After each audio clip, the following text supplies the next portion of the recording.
नमस्कार, मैं प्रिया अरविंद आप सभी का स्वागत जिंदगी न्यूज में स्वागत करती हूँ। आइए इसी के साथ बढ़ते हैं आज के बुलेटिन की ओर। आज की ताज़ा खबर है उन्नाव से, जहां 15 वर्षीय छात्रा के द्वारा आत्महत्या का मामला सामने आया है। इसके बाद माता पिता के द्वारा मृतक की सहेलियों पर आरोप लगाए गए हैं कि उनकी बेटी ने आत्महत्या की है, क्योंकि उन तीनों लड़कियों के द्वारा उसके मान सम्मान को ठेस पहुंचाई गई। इसके साथ ही उसको अनैतिक कार्य करने के लिए मजबूर किया जा रहा था। चलिए अब खबर विस्तार से बताते हैं। ग्राम बेतन निवासी एक छात्रा जो कि मैचलेस विद्या मंदिर गदनखेड़ा में कक्षा 11 में पढ़ती थी, बीती 8/3/2024 को छात्रा के द्वारा फांसी लगाकर अपनी जीवन लीला समाप्त कर ली गई, जिस पर मृतक छात्रा के माता पिता ने आरोप लगाया है कि मृतक छात्रा को 3 सहेलियों के द्वारा अनैतिक कार्य करने के लिए लगातार दबाव बनाया जा रहा था। वहीं तीनों सहेलियां एवं एक लड़के के द्वारा उसको शारीरिक और मानसिक तौर पर भी प्रताड़ित किया जा रहा था, जिससे परेशान हो करके उसने आत्महत्या कर ली।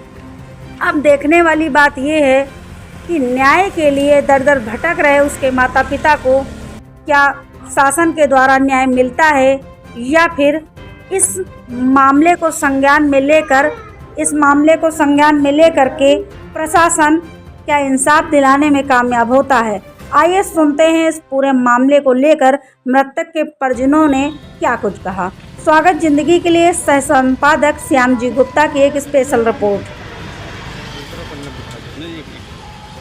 क्या नाम है आपका? सुधा। कहाँ से आई हैं? बेहतर से। थाना ये कौन सा लगता है? अचलगंज में। जोर से बोलो। थाने आई, क्या मामला था आपका?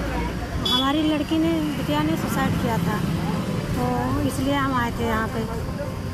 क्या घटना हुई थी लड़की की? हमारी बच्ची ने फांसी लगाया था। कब क्या कारण था, क्या वजह थी, कोई भैया कारण क्या था, हम लोग तो थे नहीं घर पे, खेत चले गए थे। जब वो खेत से वापसी लौट के आए, मेरी देवरानी थी, उसने फ़ोन करके हम लोगों को बताया। हम लोग आए, जब देखा कि हमारी बच्ची ने ऐसा कर लिया था, हम लोग घर पे थे। वो जब वहाँ से आए वापसी, हम लोग अच्छी भला छोड़ के गए थे अपनी बिटिया को, और वो जब लौट के आए तो देखा ऐसे हमने पाया। जब उसके बाद ये सब कार्यक्रम हो गया भैया, फिर हमने मोबाइल में चेक किया गया तो उसमें लड़कियों ने हमारी बिटिया को कुछ मतलब उल्टी सीधी कहानियाँ बताई और बात की। उसको कहने लगी कि आपकी लड़की ने फांसी क्यों लगाई थी, क्या वजह थी? भैया फांसी क्यों लगाई थी यही तो वजह नहीं पता चली हमको। ये बाद में जब हमारे फ़ोन में देखा गया तो उसमें रिकॉर्डिंग मिली लड़कियों की, तो लड़कियों की लड़कियाँ कौन थी? सहेली थी स्कूल की। कितनी सहेली थी? 3 सहेली थी उसकी। किसी से बातचीत, कोई लड़का इस हाँ, मामले में किसी से बातचीत होती थी लड़का क्या? लड़कियों के जब लड़कों के यहाँ बुलवाया गया लड़कियों को, तो उससे उनसे पूछा गया तो उन्होंने अभिषेक नाम के लड़के का नाम लिया।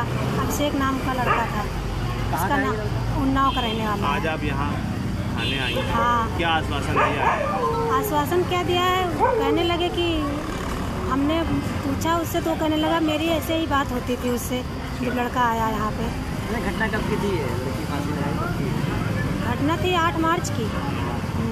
अभी तक कोई कार्रवाई नहीं हुई हम लोग? कोई कार्रवाई नहीं हुई भैया। 4 महीने से हम लोग दौड़ रहे हैं, यहाँ उन्नाव, बीघापुर, यहाँ वहाँ सत्तन, हर जगह दौड़ते दौड़ते निवासी परेशान कहाँ हो के गए। आप?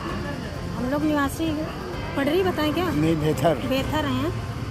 ये बताइए क्या क्या कार्रवाई चाहती हैं आगे आप? हमको न्याय चाहिए भैया, हमारी बिटिया को परेशान किया गया है, उसको ब्लैकमेल नहीं किया करना गया चाहे। है। बहुत ज़्यादा परेशान थी हमारी बिटिया, ब्लैकमेल उसको किया, वो परेशान थी, हमसे बता नहीं पाई कुछ भी, तो उसने इतना बड़ा कदम उठा लिया। हम ये चाहते हैं कि ये बात सरकार तक पहुँचे, हमारी बिटिया को न्याय चाहिए।